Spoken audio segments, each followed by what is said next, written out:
Hello, everyone. Good evening. I hope you are having an awesome Sunday, an awesome lockdown weekend here in Sri Lanka. As I promised you yesterday, a sudden decision between a bunch of us. We decided that, you know what, it's been a while since we had a good chat about cricket. And here we are, because so much has happened over the last week. We've read the news, we've seen what's gone on. Obviously, there's an interim committee that's taking care of affairs at Sri Lanka cricket. Professor Arjuna De Silva is heading the whole thing, and there's been a whole shake-up in the selection story. So much has gone on. So we thought, you know what, let's discuss a few things with some very able and capable minds. We have with us today, to start off with, Mr. Kosala Suresh Chandra. DJ Kosala, how are you doing? Well, very good. On lockdown, no music at the moment. Yes, that must be a tough one for you. Okay, all right. And then our next guest, as said on the poster, is Mr. Harun Mawjood, a familiar face here on Cricketology. What's up, Harun? Hi, Samir. Great to be back. Things all good just after Eid, so back to the normal routine of eating. Great. I know. I feel like I've been eating too much, since Ramadan, all that, like the pereta kaba of missing lunch all these days. And here I'm stocking up way too much.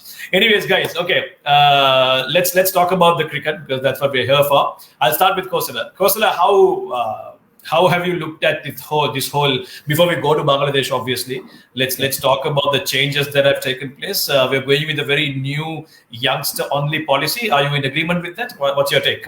Well, I like the policy of bringing youngsters in, because the whole idea is to make sure that you have a proper team balance when you go into the 2023 World Cup. That's the main focus where the selectors are looking. But then again, what I really feel is that Sri Lanka is missing on 2 points on this squad. Is that I would have liked to have had an experienced batsman, especially in the middle order, because the question comes to who becomes your finisher, who becomes your score total setter. So that's the key point, and who takes that role. So who has been given that role is one question if you look at the squad. And the other thing, I still feel going into a country like Bangladesh, Sri Lanka might have wanted to have in a left-arm finger spinner in the side, because we are lacking a left-arm finger spinner in the side. We're having two wrist spinners in Sandakan and Hazard. But the wrist spinner brings you the X factor, Samir. But the key is, like, they can go for runs. So when you have two wrist spinners in the side, and if both go for runs and you don't bring in that X factor, then you're struggling to fill in that 20 overs. Speaking of wrist spinners, we do have a wrist spinner over here. Harun, what about you? What's your take in this whole youngster policy? Are you in favor of it? Yeah, I'm actually looking at it. If you look at the top 3 sides in the world, India, England, Australia, and also New Zealand, they've always kind of, in terms of ODI cricket, they're focused on World Cups. So the moment a World Cup ends, the next target is the next World Cup coming up in 4 years. That's when they actually start this grooming process, which Sri Lanka has not done since 2011, if I'm not mistaken. So we banked so much heavily on these, senior players who back then have kind of contributed immensely. You talk about the Sangakaras, the Mahelas, the Dilshans. There have been a lot of contribution, but since their retirement, we've kind of found it very hard. We have had a lot of stop starts. So as a result, since there's nothing kind of in terms of performance that has kind of shown up over the last 6 years, I'm in agreement with this policy where they're looking forward, they're taking proactive decisions and looking at the 2023 World Cup. But then again, like Kosala said, I feel they lack that big hitter role. Thisara Perera played that role. We know the decision that he has taken. But someone who can kind of finish off the innings is one particular aspect there'll be some concerns over. And also on the left arm spinner being, not being brought into the squad. I don't know. People say that, Praveen Jayavikram should not play ODI cricket, but, in a series like this where he could get some exposure into ODIs as well, I thought that's one element that we missed. But then again, you have probably the world's best ODI wrist spin bowler that's currently who's currently playing for Sri Lanka. That's Wanindu Hasaranga. So he's kind of fulfilling that big void. But in terms of focus points, I'm just going to talk about 2. That's going to be the top order and a strong fast bowling lineup. I think that's where, if you look at the 3 top sides in the world, take Jason Roy and Johnny Bairstow, Rohit Sharma, Shikhar Dhawan. So the openers have played. That is one area where Sri Lanka cricket is really focused. That's why you see the likes of Kusal, Danushka. I'm sure if Avishka was he would have kind of fitted into that place. They're trying to get that mix sorted and also get the battery of pace bowlers also ready. We know guys like Suranga and all are not in this squad, but to really give that exposure and get them ready so that once they get into 2023, they'll have experience, they'll have maturity, and also be ready in the event they are selected to play the World Cup. So I think that's the two logical points that I can kind of fathom in terms of how the selection has happened. No, that's a good comparison actually to New Zealand, India, and England. Because if you think about it, even England after that disastrous run in the 2015 World Cup, was it? They just made a complete policy change, went with a full-blooded young team, and they've seen the results of it in 2019. Okay, before I get back to Kosala Harun, I know, like Akhil says in the comments, you are the best person to talk about the captaincy, the new captain, Kusal Janith Perera, your teammate, your classmate. What do you make? I know we've discussed this before also about Kusal Janith Perera's captaincy. A second chance for him to prove himself after what he did with Kandy. You are in agreement with this? To be honest, if you compare the performance in Kandy when he was with Kandy, that was somewhat lackluster. I think we debated about it a lot. But knowing Kusal, he's someone who is always very positive, kind of a carefree person, which in times can work in favor, but also can backfire. So he'll have to take on a much more responsible role in terms of decision making. I'm sure he'll have a lot of people, especially in the likes of Dasun Shanaka, to kind of assist him in terms of making strategic decisions. But he'll have to listen to a few players around him. I don't think he's yet ready to kind of call the shots alone, Samir. That's my personal. Kosala, you did bring up that middle order conundrum of being able to finish the innings, and like you said, we're probably looking at a middle order of Dhananjaya De Silva, Pathum Nissanka, Dick Weller if he gets a place in the team, and then the only name I can think of who can really hit the ball a long way is Dasun Shanaka. Is he capable of doing that role alone though? Can we put all our eggs in his basket and say, if there's going to be a finisher, it's going to be him? Otherwise, well, I don't see guys like Ashen Bandara and Dhananjaya De Silva being able to really hit those big shots that you require, especially in the 30th to 40th over, perhaps, or even 40 overs and beyond. What do you think? Yeah, I think, first of all, I'm in agreement with Harun that we need to make sure that we have a proper opening pair, because they need to be given a decent run, not stops and changes, one playing 2-3 games, taken off, then coming back. They need to give them a fair amount of at least 6 months to 1 year as an opening pair to establish themselves, get that understanding. So Dhanush Gunatilaka, and I probably feel, Sam, that it might be Pathum Nissanka who will be doing the duties as opener in this ODI side. If you look at them, because Pathum Nissanka coming to me in the middle order in an ODI, well, I don't feel, because he's more of a top order player, though he fitted in the test series. So as you said, the finisher's role to Dasun Shanaka, it will rally around. It all depends on where Kusal Janith decides to bat, because that's the thing. So would you open with Kusal Janith Perera, because you've got, I think the hardest hitters of the ball in this squad, just to say clearly, is probably Kusal Janith and Dasun Shanaka. I don't think anyone else in the team can hit the ball as hard as they can.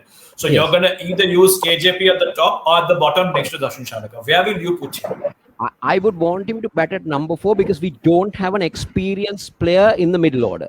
If you look at our batting, then the onus becomes on Dhananjaya De Silva. Will have to take a big role as the middle order batsman. So I would see with KP's ability to hit the ball hard, get quick runs, he might be the good player to come in at about number 4 and bat on till about the 40th or 45th over. So take Sri Lanka down to the end, so that you get people like Wanindu Hasaranga, Dasun Shanaka to do the finishing job for them. So I would say Nissanka, looking at the squad, Nissanka should be the opening choice for Dhanush Gunatilaka, because we don't have Avishka Fernando in the squad, and neither do we have Oshitha Fernando in this squad.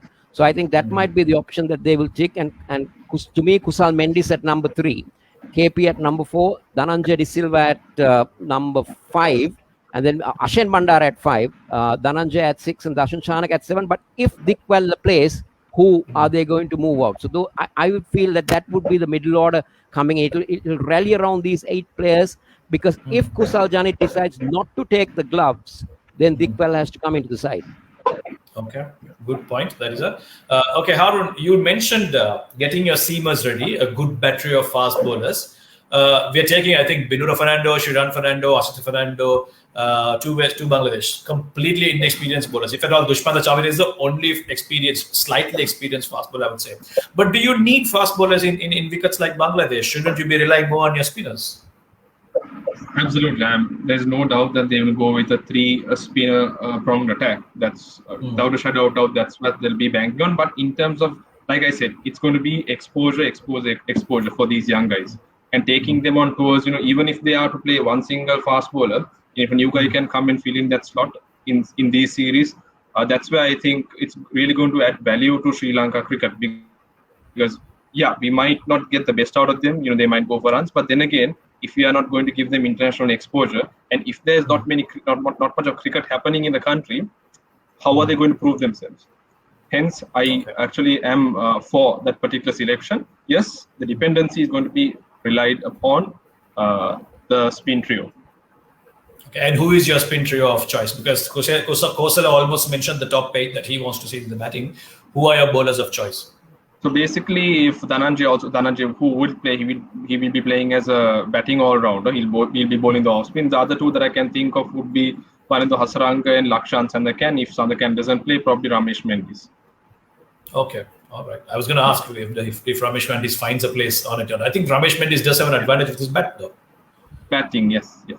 So if you take Hasaranga and Mendis, they both of similar type of players, utility players, that who can come and get those runs later down the order and also chip in with the wickets. Hasaranga obviously is a league above, but Mendis can get. It'll be an interesting tussle because Sandakan is someone who bowled quite well in the ODIs against West Indies. So it'll be interesting to see how they actually go about it. Sajeev Veerakoon has been appointed as the new spin coach. Congratulations to him. Very familiar to all of us because we're connected with the Papre.com. We see him so often. Lovely chap. Good for him. Okay. I think we've almost figured out what our choice of 11 is. But now let's talk about the other things. Okay. Let's, instead of the actual playing things, there's a lot of things being said about the whole fitness test and the selection criteria. Before we go to the whole Avishka Fernando discussion about the fitness or talent, blah blah blah, let's talk about this whole senior dropping thing. Now, is it fair for the selectors to drop someone like a Lakmal and a Matthews just because they want to go with a full selection policy? I'll pose that question first to Kosala because he's a senior among us. Right. Well, I would say that.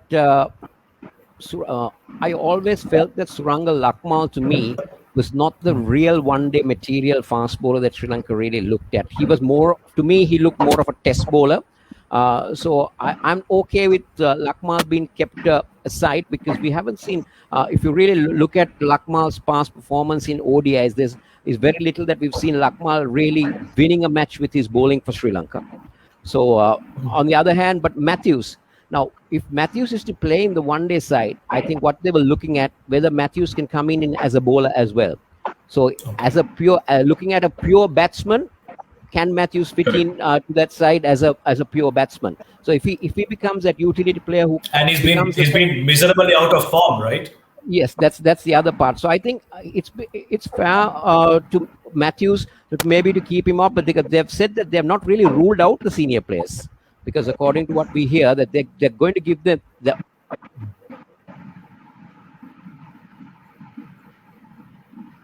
We're losing Kosala first. I think he's having some connection issues.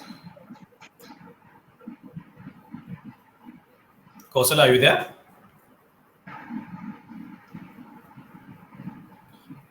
Okay, we'll wait for you to come back. Harun, what about you? What's your take? Yeah. Touching on his point, I think he's spot on. They have made a very objective decision. I think when it comes to selection, that is what it has to boil down to. Whether you're scoring runs and getting wickets, I agree that Surangal Lakmal is not the best white ball bowler in Sri Lanka. Okay, and as well as Matthews, his horrible period that he's kind of experiencing right now, it might not be the most suited option for him to come and play, especially in those wickets as well. Bangladesh is going to turn. He might find it difficult. He's always had trouble against the left arm spinners likewise. So not a bad choice. And I think I was watching this show yesterday on TV where Pramod Vikram Singh was interviewed, and he mentioned that this is not the end of the road for these players. There are so many tours that's kind of upcoming, and most of these guys will come and fit into a certain slots. They just want to make the World Cup as the end objective. That's the main outcome, and kind of carve out a strategy to see how they can find the best 15 in 2023. Okay, interesting. Okay, we'll wait for Kosala to come back. In the meantime, I want to talk to you about Kusal Mendis. Okay, now this is a contentious subject sometimes. People have two extremes when it comes to Kusal Mendis. Okay, Kosala is back. Hi, Kosala. Sorry, we lost you there. Harun completed. There was a power failure and my Wi-Fi went off. Oh, welcome to Sri Lanka. Harun completed your perspective on the whole senior thing. Okay, so I was just posting the question to Harun Maujud about someone like a Kusal Mendis. Now, this is a topic that is always very contentious to talk about. There are two camps when it comes to Kusal Mendis, right? There is a one camp that says brilliant talent, should be playing, should be given all the opportunities under the sun. Then there's another camp that says, oh no, you know what? The guy has been given too many opportunities. He's failed to prove himself. The way I see it is, listen, okay, he failed in tests. He had this miserable string of ducks that he went for. And I still am one of those believers that the guy is immensely talented. But in ODIs, it was unfair for him to be dropped because I think over the last recent ODIs that we've played with him, he was always among the runs. Do you think it's a fair thing to bring him back to the ODI squad and make him vice captain? Kosala, your call. Yeah, well, without a doubt, as I agree with you, saying Kusal is one of the best talents that we have in terms of the as a batsman. So bring him to the side, giving him the burden of vice captain. That's a little.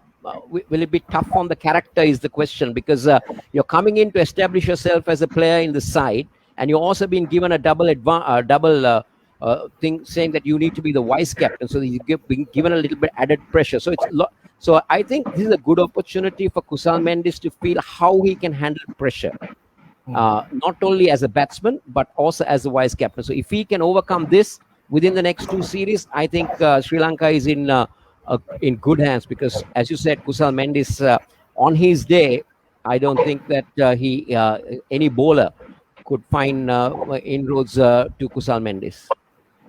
Harun, you were a part of Sri Lanka under-19, which is why we love to get your perspective. You've got that experience and knowledge. Kusal Mendis was an under-19 captain. Do you think what do you make of his leadership capabilities?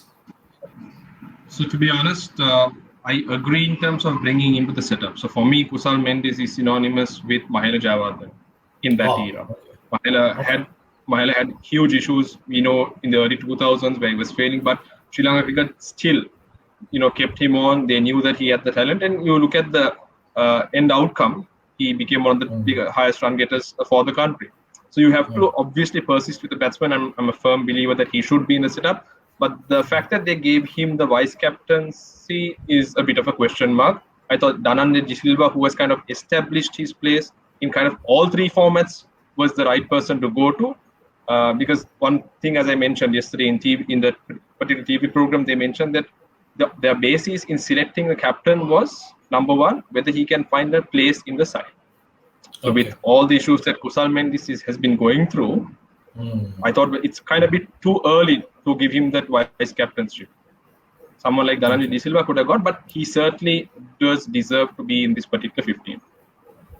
Playing the white ball. They probably didn't want a vice captain that smiles too much. Dananjay De Silva always smiles. He can't intimidate the opposition. Maybe that's one reason. I'm just trying to add some humor to this very serious discussion. Okay. We've spoken about the seniors. We've spoken about Kusal Mendis. I now want to touch on this whole fitness craze. Okay. Again, three of us are not qualified to be talking about fitness because we all have a beautiful bellies, even though you can't see it on the stream. Although, in terms of a policy, in terms of protocol in selection, because that same program which you're talking about, Harun, Pramod Vikramas did say that my first thing is fitness. If you can't pass this fitness benchmark, then I'm sorry, you can't find a place in the team. But you take a talent like Avishka Fernando. The guy lit up the World Cup with that brilliant 100 against West Indies, with that awesome 50 against England. The whole world was praised of him. Damn, Harsha Bhogle was, being poetic in the com box, talking about what a great find he is for Sri Lanka. But he can't find a place in the team. And I was just looking at a stat recently that over the last 10 ODIs, I think Avishka Fernando has won 3 Man of the Match awards for his batting. So I don't know. I mean, for me, this is a bit of a baffling thing to do. Harun, Kosala, I don't know. What do you all make of this? Talent versus fitness. Harun, you start. Yeah, it's a bit of a chicken and egg, to be honest, Samir. Some people kind of, put talent above fitness, some fitness above talent. But if you look at the modern game, okay, you see a person like Avishka Fernando plays, irrespective of his fitness abilities or physical fitness. the moment, let's say he has an injury and he breaks down, it's going to kind of impact the balance of the side. Okay. That kind of chemistry will go out. So what they are trying, this is what I personally perceive. So they want to make sure that he's 100%, where he will not break down, where he can play a full series or series, keep on playing consistent cricket for Sri Lanka, where there will not be a point where he'll have to go out and come back, have those top starts. That must be one aspect. But looking at the modern game, you take India, you take England, you take Australia, they do benchmark fitness as a prerequisite in terms of selection. And I think that's the same logic that's been followed. And you have a cricket advisory committee also that's kind of pushing the same, benchmark for these cricketers. Hence, I believe, looking at the current context, yes, not looking at generations before, people like Arjun Aravind wouldn't have, had the chance had these protocols applied. But looking at the current game, I believe that's the right call, Samir. And a good parallel to draw is someone like a Prithvi Shaw in India. Again, immensely talented guy. You saw what he did in the IPL, but still he was also asked to go back and improve his fitness, wasn't he? Kausal, do you echo those statements of Harun? Yeah, I would definitely agree with Harun. If you have brought in a policy that fitness is the first criteria, then you need to stick to it. In material of how good a player you are, but then you need to keep your policies going. So I agree with Harun, and I'm okay with the selection committee. And because, as Harun said, it's the modern day cricket is so demanding, Sam, because you see there are a lot of series coming up. If you look, Sri Lanka is basically they have back-to-back series, and also the climates also change. So you need to be 100% fit. You play in cold climates, you play in the subcontinent, then you get in a play in another continent. So I think your body needs to be able to adjust to every situation. So I think I'm agreeable to saying that if you're not fit, you cannot be in the side. Very soon we might have a criteria. Sorry, go ahead. Yeah, sorry, go ahead. Not to forget the amount of franchise cricket also that's kind of in place. A person like Avishka can be drafted into any of these leagues, so he'll have to make sure that he's right up there in terms of fitness. Speaking of franchise cricket, we are very happy to hear that the LPL season 2 is going to kick off on the 30th of July. That's an exciting time for all of us Sri Lankans. And one thing we were hoping that it happens and it continues, not like a one-off thing, wasn't it? And I also was making the point that very soon in the future we'll talk about players. One of the prerequisites for players will be to get vaccinated against COVID-19. You aren't vaccinated, you can't play. Kausal, you were trying to say something? Yeah, I think about the LPL. In fact, there have been even when we played the first LPL, Sam, there was a thing that the Sri Lanka Cricket Board signed up contracts with various people for a period of 5 years. So then, obviously, the intention was there to make sure that the Lanka Premier League is a tournament that will want to go on and on like the IPL. Okay, and that's what we want, because we really want an exciting tournament, that we can really get behind. And also we will be able to identify talent, because we see players like Dhananjay Lakshan was definitely not a known name till the Lanka Premier League. Unfortunately, he's not available for selection due to the COVID reasons. So otherwise, you see, where would we find a player like Dhananjay Lakshan?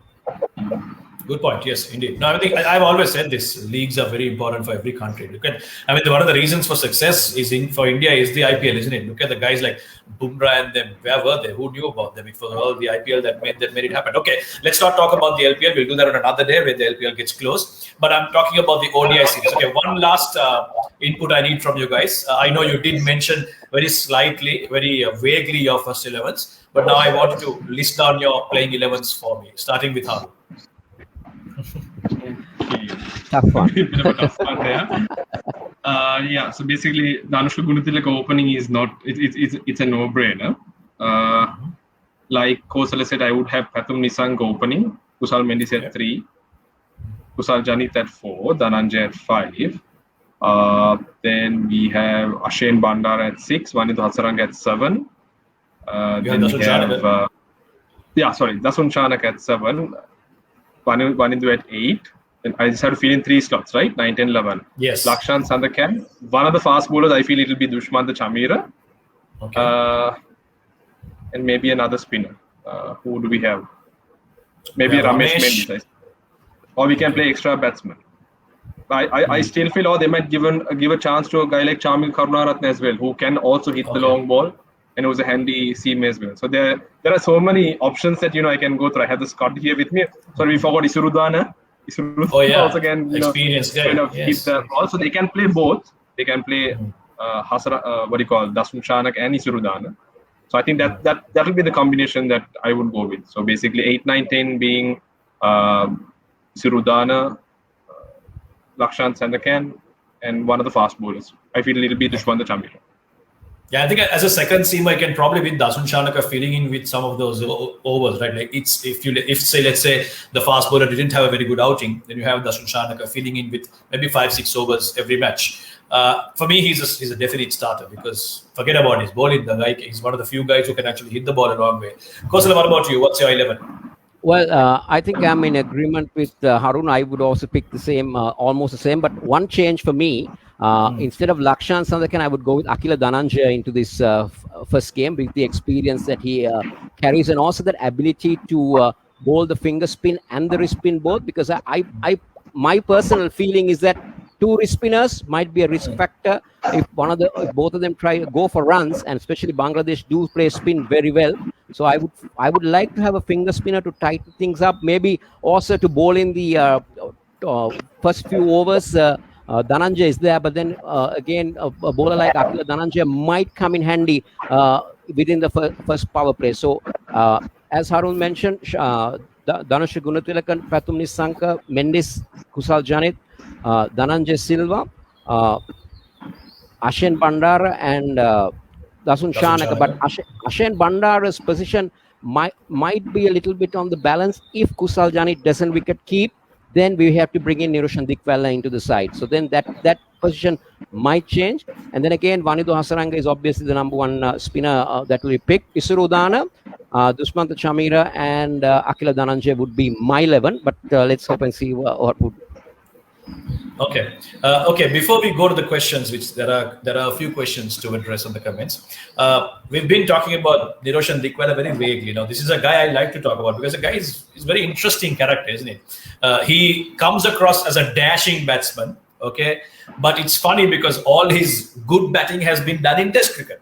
Okay, recently he's been in very good form in Test cricket, and he's also been awarded for that. He's got the A-grade contract of $100,000 a year. Very surprising when you have seniors like Chandimal and Matthews and all of them. This guy and Dhananjaya De Silva go on to become the highest paid cricketers in Sri Lanka. Now, you have an A-grade contract player who can't, according to you guys, according to me also, can't find a place in the ODI team. Why isn't Dickwella good enough for ODIs? Tell me the reason, Harun. Tell me your technical reasons for it.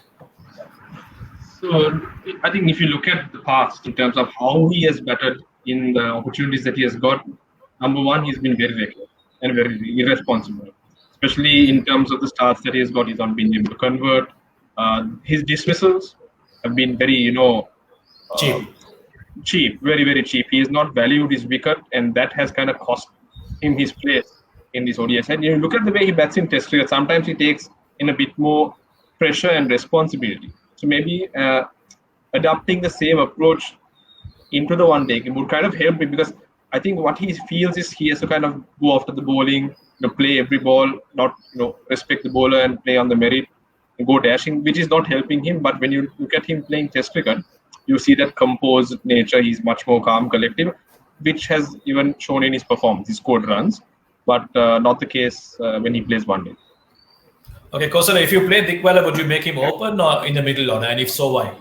Well, I would want to play him in the middle order because if you see, as Harun's mentioned, he's been a failure at the top in one-day cricket. He's not really been among the runs in whatever, because he has tried too many of his strokes during the power play. That has been the main downfall for Niroshan Dickwella. And as he said, the responsibility part, he tends to take the responsibility part more when he's batting down lower the order. Looks like another power failure for Kosala. Oops. Yeah.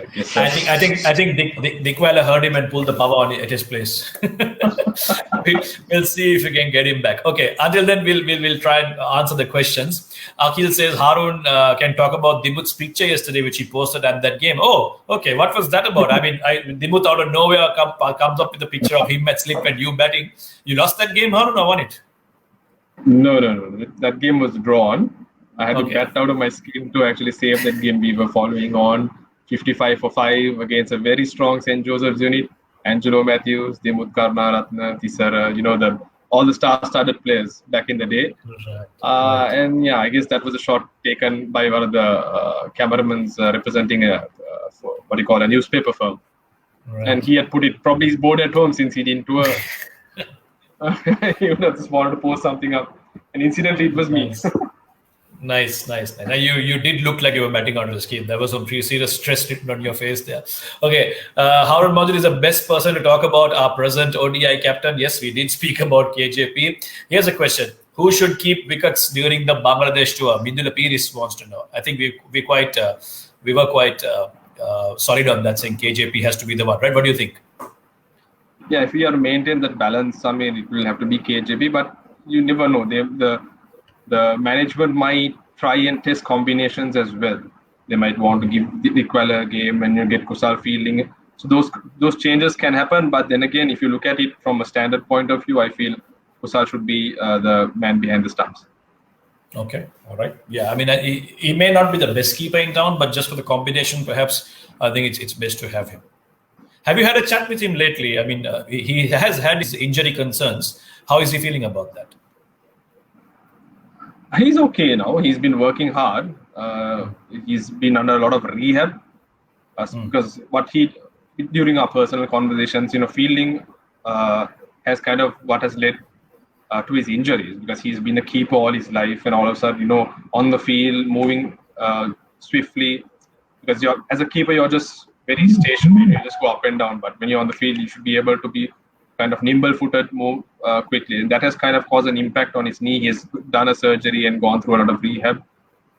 So that's why I personally feel he should kind of stick to what he's good at. He was actually a fantastic keeper back in the day, especially in school, and also when he started off playing for Sri Lanka. I still remember he kept fantastically in Australia when he toured Australia first. So he's good with the gloves, and I think it might help him with his batting as well.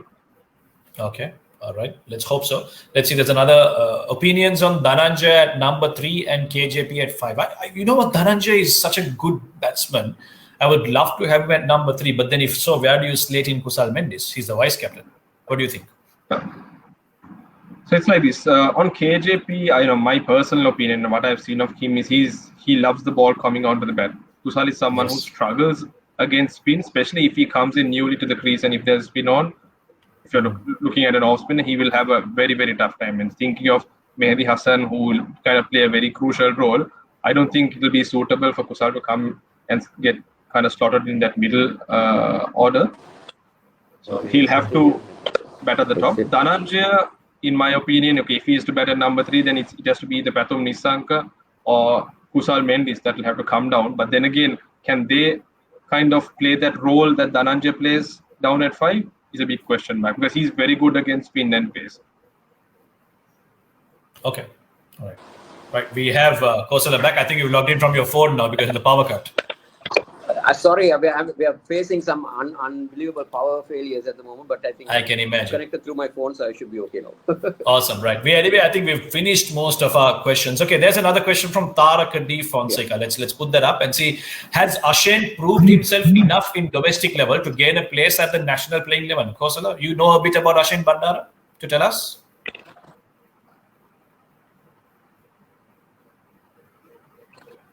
Well, I haven't seen much of Ashane Bandara in the domestic, but then with the West Indies tour, he showed that he is a player who can be at the top level, and I think his performance at the West Indies tour is carrying him forward to the next Bangladesh tour, and they've identified him as a player that they're looking for the future. So I think he should be given a decent run in the Sri Lankan side. And also what I really liked about him in that West Indies ODI series, was that attitude he displayed. That you could see that hunger for wanting to stay there, that real desire to be able to make a difference in the field. For some reason, I didn't see that from a lot of cricketers over the last couple of years. But now with this new young crop, you get the Vanindus, you have the Dhananjayas and Ashane Bandara. There is this good positive body language about them. Am I the only one noticing it, or have you guys also seen it? Harun, what do you think? No, absolutely. I think I was to make of that point, because if he's scoring runs in the international level, does it really matter that he scores runs at the domestic level? Sure. Because he's proven himself at the topmost level. So what he does in the domestic circuit actually doesn't matter. If you take a player like Sangakkara, he never made it big at the domestic circuit. He had a lot of 30s, 40s, just one double hundred against the South African A side and got him into the international circuit. As long as you're scoring, you're performing right at the top, it always justifies your place in the side. Yes, and what we need is consistency from them, don't we? Okay, we have a question from Shamik, who echoes what Kosara says. Why wasn't Praveen Jayavikrama considered for selection to tour Bangladesh, as he has done so well in the last Test series? Kosara, apples and oranges comparing Tests and ODIs. What do you think? Well, I think what they're trying to do is they're trying to give him exposure with the Test series, and they figure that he might be a bowler that they want to use in the longer format, because he's a young guy, and if he's brought into the ODI format, and if he goes for runs, if he goes wicketless, how strong can he come back and adjust himself in the Test series? How mentally strong he is? I think those are things that they're really, really looking at in terms of Praveen Jayavikrama. So they're trying to preserve him as much for the longer format, because now Lasith Ambudine has been given a challenge by Praveen Jayavikrama. So now we got two left-arm spinners battling it out for a place in the Test side. So that's good. But I also still feel that if you're on current form, why not try you in one or two other formats as well? Well, we leave that to the selectors. It didn't work out well for Wanindu though. He was in brilliant form with white ball cricket, but then in Test cricket he seems to be struggling. So a completely different side, another extreme of that example, isn't it? Okay, there's another interesting question. Any domestic players? I think that's why they are trying to make. Yeah, sorry. Go on, Kosara. Sorry. Yeah, so go on, Kosara. So I think that's what they're trying to say. They're trying to preserve Praveen Jayavikrama going on to the shorter format. Maybe he might come in later on because it's his first series, so they don't want to really expose him much to the one-day series, most probably at the moment. Okay, all right. Here's another question. Supun Jayasanka Anuradha says, any domestic players who have missed out on tour party according to your perspective? Yes, who do you think deserved a chance? Who do you think deserved an opportunity and hasn't got one? The one guy that comes into my mind, Samir, and that's Ishan Jayaratne, a contemporary of mine who played cricket with me back in my school days. A fantastic bowler. He's a rhythm bowler. He swings the ball both ways. I thought he could have been given an opportunity because he had a fantastic one-day and T20 tournament in the domestic setup, and thought he kind of missed the bus. Felt really sorry for him. He could have really made it to that 15-member pool. That's true, actually. I've been following the numbers and reading some of the domestic performances. Ishan has really been up there. Another guy is also, what's his name? Jayasinghe. I can't come up with his name. Okay, anyways, Ishan Jayaratne, yes, definitely just, so he's tested positive for COVID apparently. That's what Supun says, so that he would have got an opportunity. Yes, he is tested positive for COVID, Harun. Okay, all right. Well, our prayers are with him, hope that he recovers. Yes, there you go. Yeah. Janit Liyanage, that's the other name that I was talking about, for Agama. He's also been doing very well actually in the domestic season. Okay, all right, guys. I think we have to close now. I don't like to do talks more than 40 minutes because the attention spans aren't that great in our country, going by the lockdown and the quarantine process. Any last words, Kosala? Any last words that you want to say to the fans before we embark? We have the first ODI coming up next Sunday. The boys have just arrived in Dhaka. What would you say to the players and what would you say to the fans? Well, to the fans, hoping for a Sri Lankan victory, because Sri Lanka needs to win at least 9 of their next remaining 14 ODIs to be an automatic qualifier for the 2023 World Cup. Otherwise, they need to play the playoffs. So I think all the best to the national side, and hopefully under Kusal Janit's leadership, Sri Lanka will try to play a different brand of cricket from what they've been playing and bring something new. And hopefully Sri Lanka will be on the winning note. All the best to them. Hopefully. Thank you. Harun, you? So, Samir, for the players, the number one advice would be to stay safe because they are in alien conditions. They have gone to a foreign country. So, staying safe, being positive of corona is the number one kind of responsibility of theirs, because we don't want to lose key players, once they test positive. So, they'll have to look after their health. In terms of the fans, I would say not to have their hopes right up here, to expect some degree of failure, because you have a whole bunch of newbies that are going into this tour.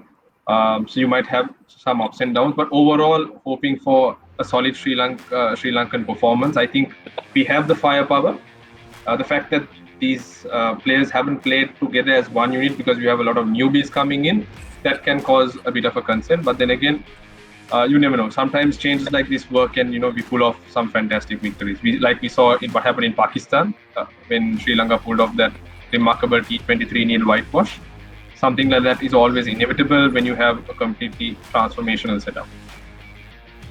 All right, awesome. Transformation, change, call it what you may, but here it is. This is the new look Sri Lanka's got, and all of us, whether we are players, fans, commentators, ex-cricketers, what we really want. We can be different in our opinions, we can be different in our perspectives, but eventually the end goal is we want our country to do well. We want Sri Lanka to be the glorious cricketing nation that it used to be back in the day. Right, gentlemen, Kosala, Harun, thank you so much for your perspectives. It's always a pleasure listening to you guys.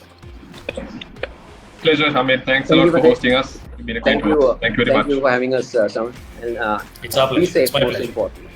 You too. As Harun says, the players need to stay negative off the field and positive on the field. I think I'll end with those remarks. We will hope that the first ODI next Sunday becomes a success for us. Hopefully, maybe after the series, we'll catch up on these two guys once again and get their perspective on a review of the series. This was a preview, so let's meet up after that. Until then, I am Sam, and this was our perspective. Bye-bye.